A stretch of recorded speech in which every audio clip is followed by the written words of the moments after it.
This video is sponsored by Card Kingdom. If you want to pre-order Lost Caverns of Ixalan, use my link in the description below.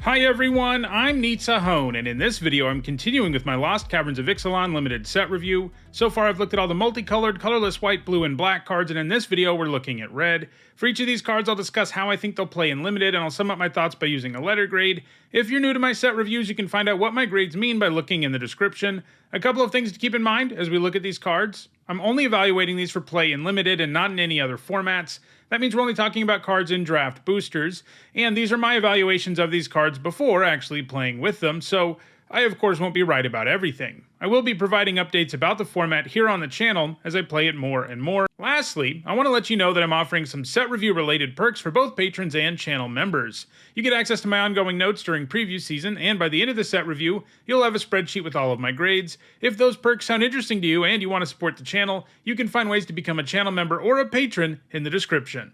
Alright, without further ado, let's look at the first red card in my Lost Caverns of Ixalan limited set review.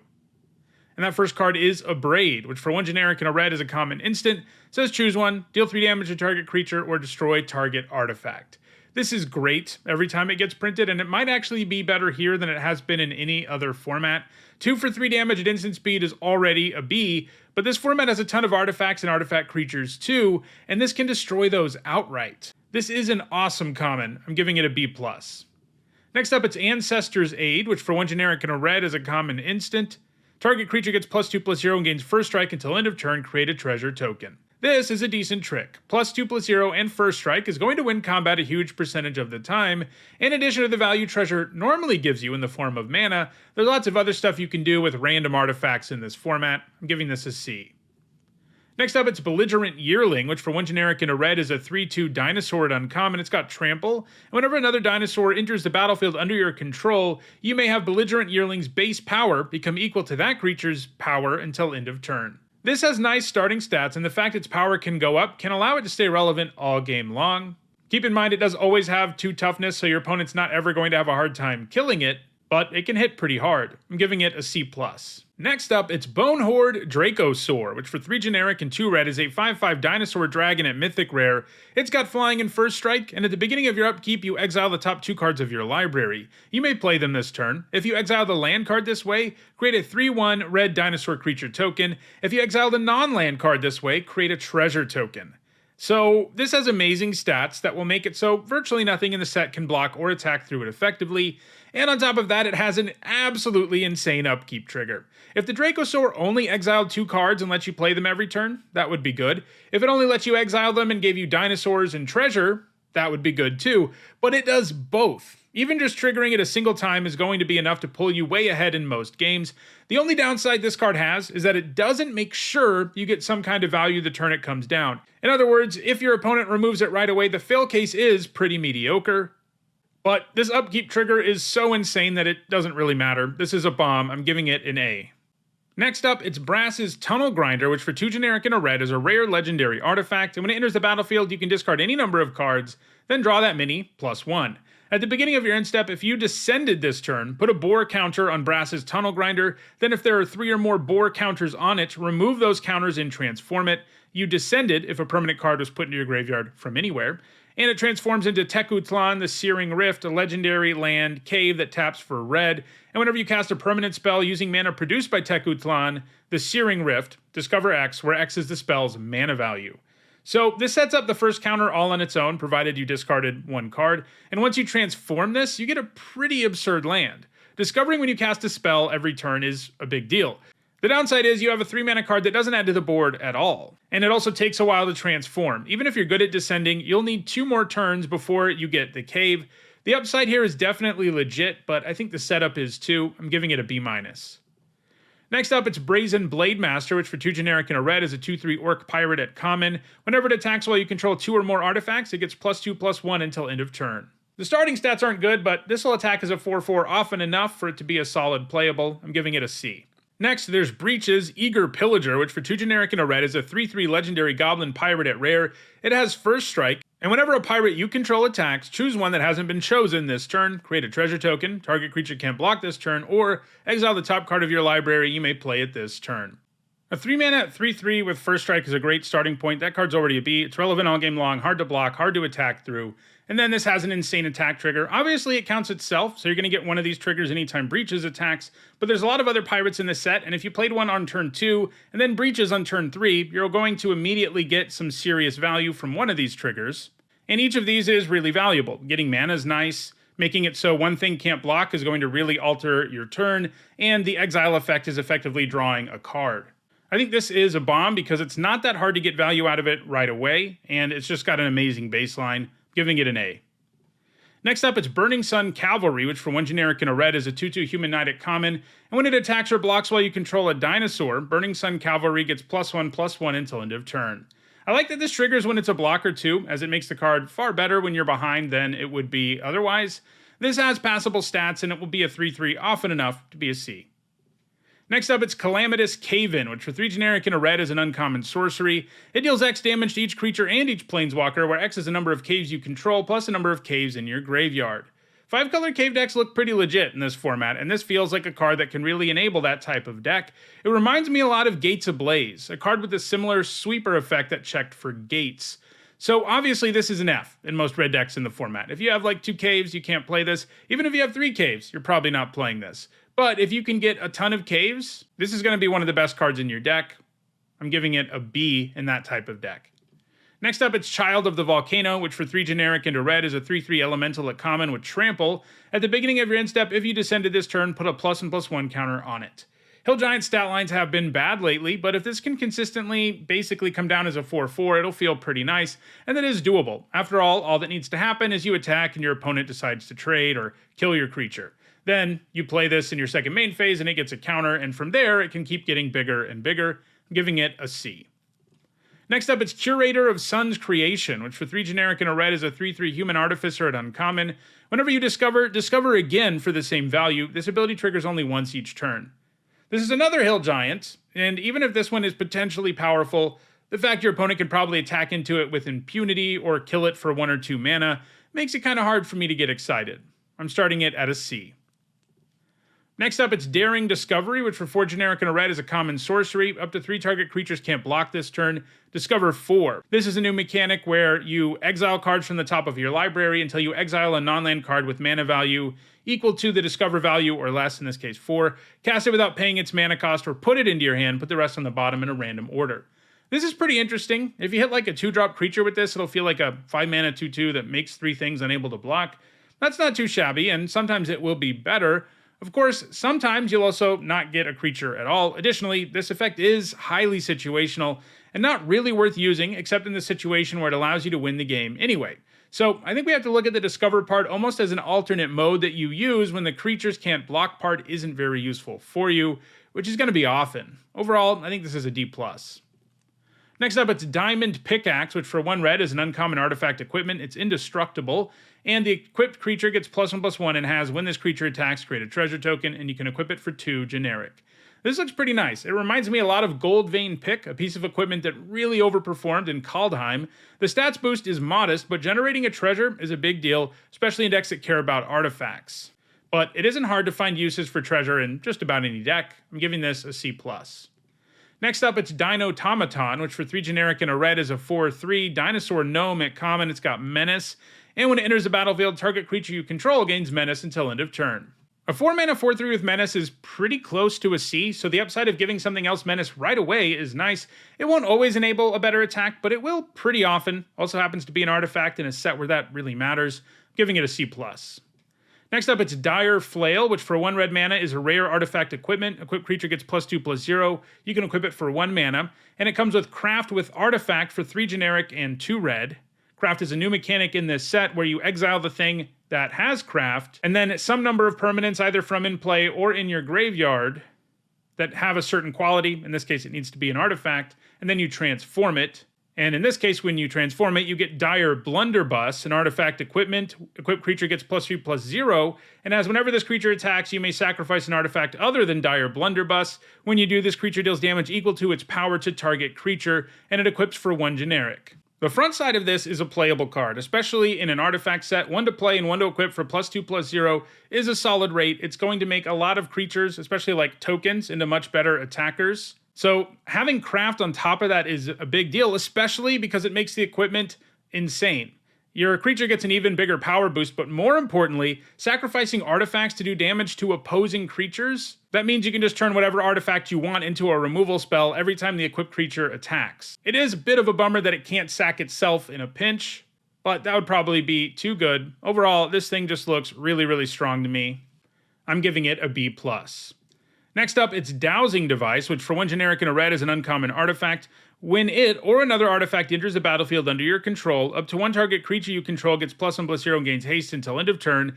Then transform Dowsing Device. If you control 4 or more artifacts, it transforms into Geode Grotto, a land cave that can tap for red. And you can pay 2 generic and a red and tap it, and until end of turn, target creature gains haste and gets +X/+0, where X is the number of artifacts you control. Activate only as a sorcery. Playing an artifact creature to trigger this is the best because that guarantees that the haste part matters, so you can get the most value that way, and transforming this seems very doable with all the artifacts in this set, and the land you get is very relevant if you manage to transform into it. It's more of a mana sink effect. You know, it's not the kind of thing that's going to take over a game all on its own, but it does make your creatures scarier the turn they come down, and makes them hit harder in general. I'm giving this a C+. Next up, it's Dreadmaw's Ire, which for 1 red mana is an uncommon instant. Until end of turn, target attacking creature gets +2/+2 and gains trample, and whenever this creature deals combat damage to a player, destroy target artifact that player controls. This is a really strong combat trick. 1 mana for +2/+2 and trample tends to play really well on its own when we see it. It helps many a creature efficiently win combat while inflicting some damage on the opponent, and in this case, you've even got a great shot at destroying a random artifact. It will feel truly busted when you can pull that off, and it also means that this sort of has an alternate mode where you turn it into a shatter that buffs your creature in situations where your opponent just leaves your creature unblocked. I can't imagine you ever cut this trick from any aggressive red deck, and I think I want to take it pretty highly. This just does so much for 1 mana. I'm giving it a B-. I don't give grades that high to tricks very often, but this one is awesome. Next up, it's Enterprising Scallywag, which for 1 generic and a red is a 2/2 goblin pirate at uncommon. At the beginning of your end step, if you descended this turn, create a treasure token. A 2-mana 2/2 that makes a treasure every end step would be a B-, maybe even a B, especially in a format with lots of artifact stuff going on. This doesn't quite do that, but I think it'll spit out the treasure often enough to be a C+. Next up, it's Itali's Favor, which for 2 generic and a red is a common enchantment aura with enchant creature you control. When it enters the battlefield, you discover 3, and the enchanted creature gets +1/+1 and has trample. Without Discover, this would be an F. You don't want to pay for that stats boost when you're seriously risking getting 2 for 1. The Discover part does mean this makes sure to give you back a card, but the card you get back won't be that impressive and won't always be enough to offset the card's weak effect, at least not enough of the time for this to be a red card you're interested in playing consistently. I'm giving this a D+. Next up, it's Geological Appraiser, which for 2 generic and 2 red is a 3/2 human artifact at uncommon, and when it enters the battlefield, if you cast it, you discover 3. This isn't that far from being Bloodbraid Elf. Sure, the creature you cast isn't the most efficient, but you're always getting a 2 for 1 when you cast this, and you'll always feel like you're getting 4 mana or more worth of value. That's just insane. I'm giving this a B+. Next, there's Goblin Tomb Raider, which costs 1 red for a 1/2 goblin pirate at common, and as long as you control an artifact, it gets +1/+0 and has haste. This will be a 1 mana 2/2 with haste pretty often, especially in the mid to late game, and that kind of body matters most of the time, even at that stage of the game. It's also a solid play on turn 1. If you can play out an artifact creature on turn 2 and attack in with this, it's going to feel pretty good. I'm giving it a C. Next up, it's Gold Fury Strider, which for 4 generic into red is a 3/5 artifact creature golem at uncommon. It has trample, and it says tap 2 untapped artifact and or creatures you control. Target creature gets +2/+0 until end of turn. Activate only as a sorcery. The base stats here are really underwhelming, and the idea here is that you can use some combination of artifacts and creature tokens that are available in red to make this a 5/5 trampler, or to buff some of your other creatures too, in which case you're talking about something pretty impressive. It is a pretty big bummer, though, that you have to do this at sorcery speed, as the threat of activation here would be a lot better. Also, you tapping a couple of your things to buff something, your opponent kills it in response is going to feel really, really bad. You're just not always going to have the time you need to actually take full advantage of this, and it seems a little too clunky to be something I'm really excited about playing, even in an artifact-heavy deck. I'm giving it a C-. Next up, it's Hit the Motherlode, which for 4 generic and 3 red is a rare sorcery with Discover 10. If the discovered card's mana value is less than 10, create a number of tapped treasure tokens equal to the difference. Yeah. No thanks. Discover 10 sounds exciting, but you're pretty likely to hit something much cheaper in most limited decks, much cheaper than 7 mana. And then by the time you're casting this, you're not really going to care that much about treasure. There are a bunch of cards that let you tap treasure and stuff, and maybe you find some uses for them. But this just costs so much mana, won't have any real impact on the board, and you need like perfect synergy around to even make use of the treasure. I think that just means it's an F.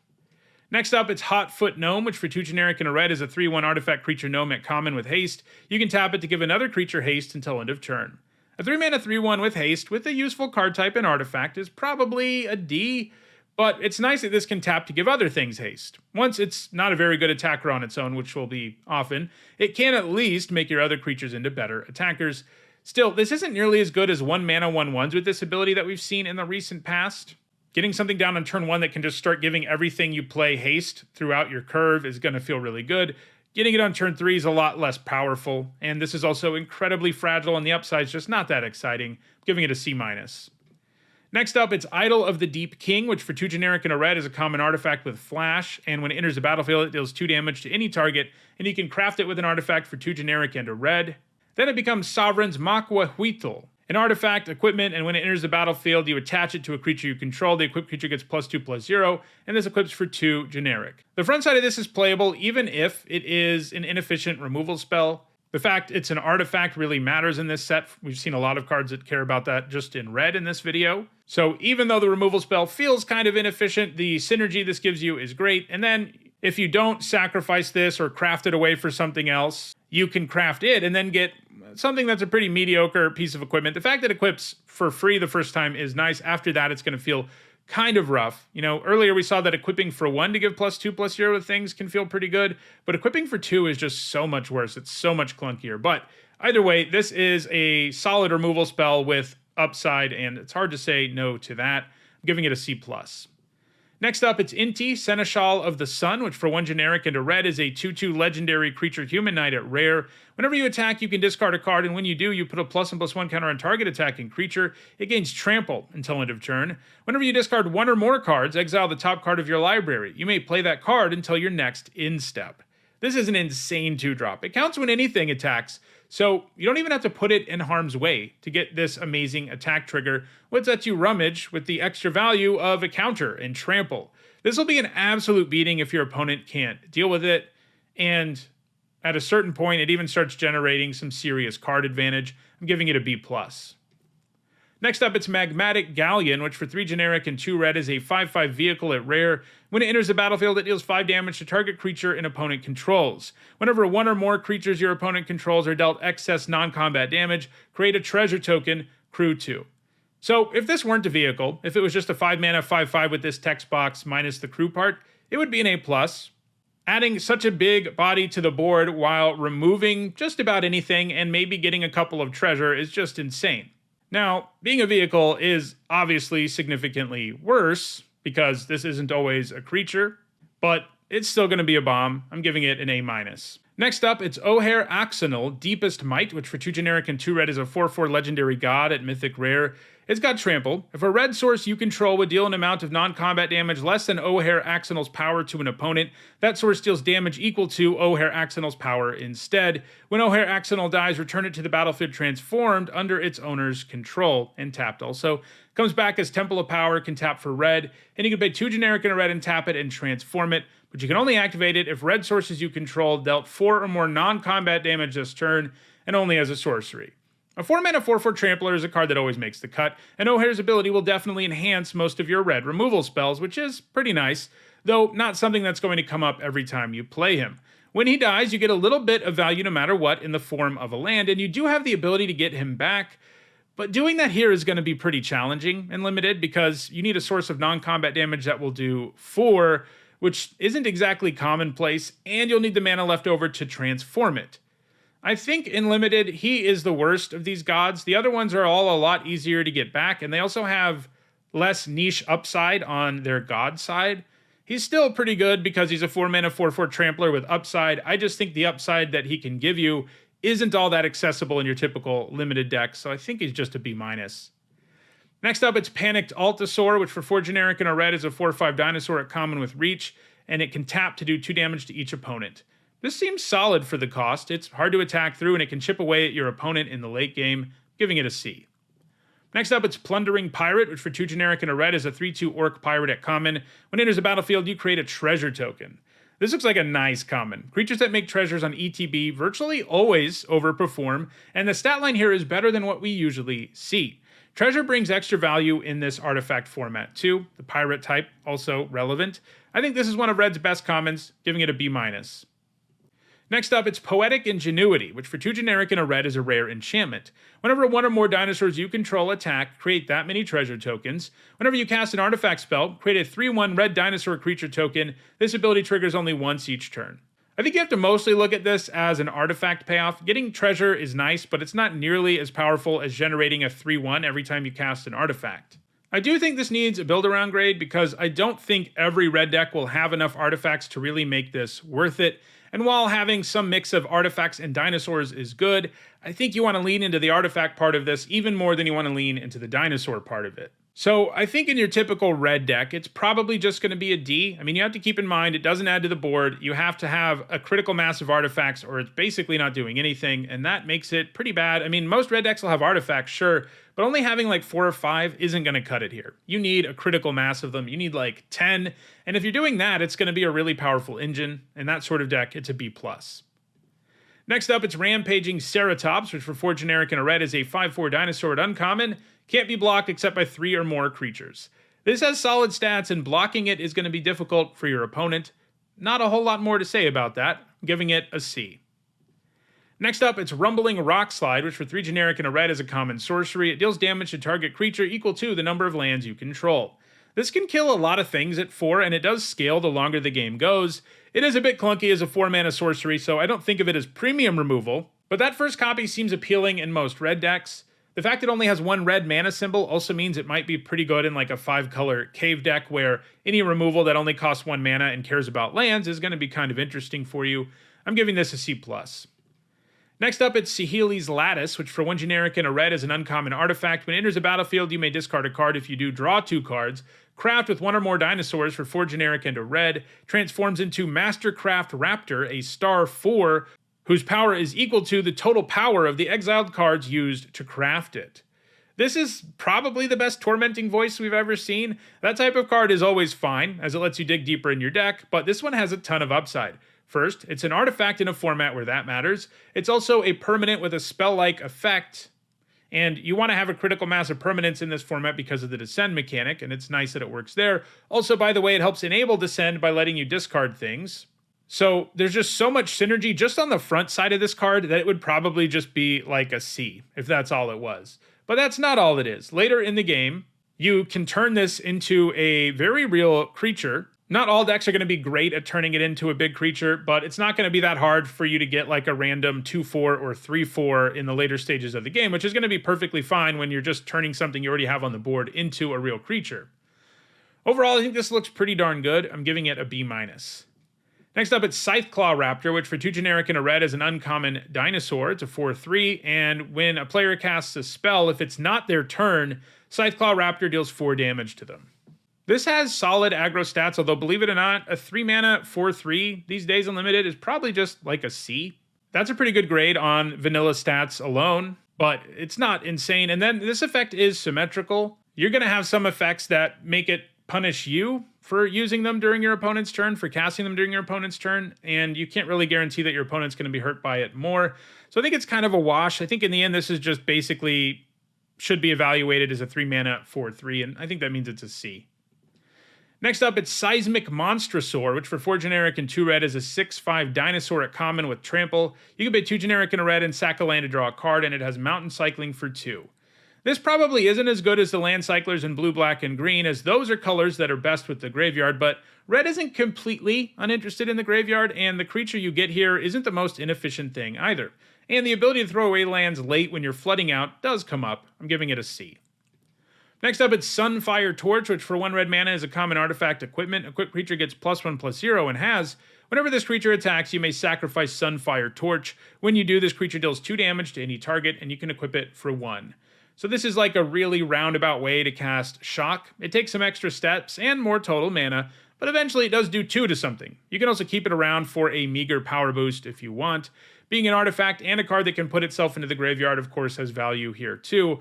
But I think this takes too much work to be looked at as premium removal, and as an equipment, it isn't exactly that exciting either. I'm giving it a C. Next up, it's Sunshot Militia, which for 1 generic and a red is a 1/3 common human soldier. Tap 2 untapped artifacts and/or creatures you control. It deals 1 damage to each opponent, activate only as a sorcery. This seems like a decent way to finish your opponent off in red artifact decks. Even if they stabilize, this 2-drop can make it impossible for them to feel safe, provided you have artifacts and creatures around, and that's not exactly a huge ask. This only being sorcery speed, like all of these effects, certainly matters, as being able to wait until the end of your opponent's turn would make this a way better effect if you could keep your blocks up until the end of your opponent's turn, but still, I think this will do enough to warrant a slot in artifact-heavy red decks. I'm giving it a C. Next up, it's Tectonic Hazard, which costs 1 red. It's a common sorcery. It deals 1 damage to each opponent and each creature they control. This is sideboard material. Your opponent has to have a ton of X1s for this to be worth it. It's like a D- in your main deck and a C+ out of your sideboard. Next, it's Triumphant Chomp, which for 1 red mana is an uncommon sorcery. It deals damage to target creature equal to 2, or the greatest power among dinosaurs you control, whichever is greater. This is amazing removal. 1 mana for 2 damage is always premium, even at sorcery speed, and this will often be able to do significantly more than that. Paying 1 to do 4 with this seems very approachable, and that's going to feel amazing. I'm giving this a B+.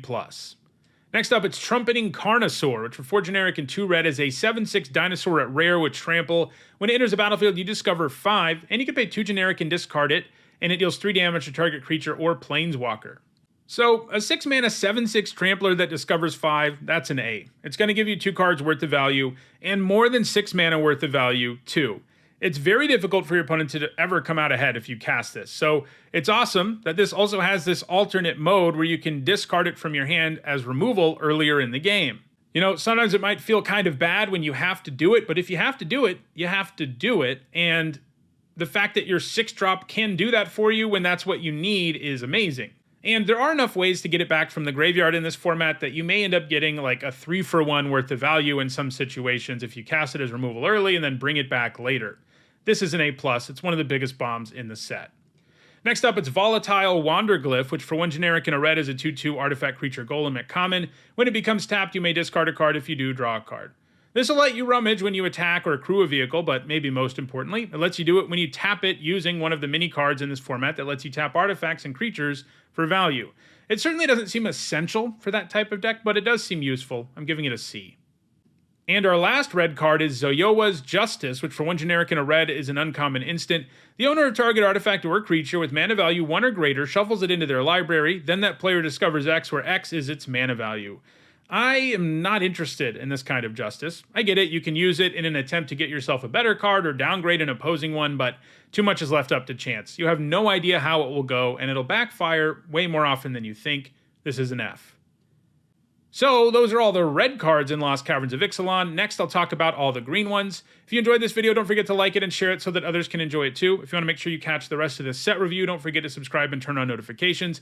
If you want to catch up on the set review videos that are already out, you should see the playlist on your screen shortly, and you can also find it in the description. And if you want to go the extra mile in supporting me and the channel, you can do that by becoming a channel member or a patron, and you get some set review related perks along the way.